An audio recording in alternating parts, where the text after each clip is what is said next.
Hello, this is Judy. Thank you for joining me here on YouTube. And today I'm working on day number 3 of Christy's Beautiful Life 30 Days of Sketches. I'm a little behind, but nevertheless, I'm getting some layouts done.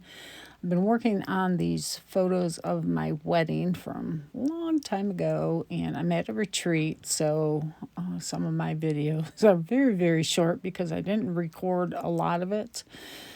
But this layout, I incorporated the sketch, but I made it a little more my style, I guess I would say, and spread it out into a 2-page. I did ink the edges of this base page here to make it look like the sketch that had the design around the outside.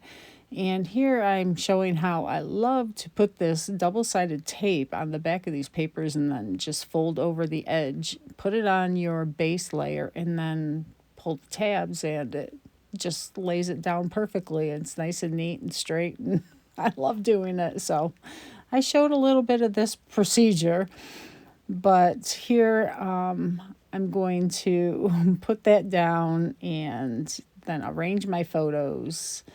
And then it cuts to the finished layout. Sorry about that. But I'm using a lot of the elements from the Now and Forever collection from Close to My Heart. It's beautiful Valentine's, but it worked perfect for these wedding photos. And the flowers I had cut out from doing some cards, so I had a stash of those, and I'm just going to incorporate those up and down the sides for my borders, which I love.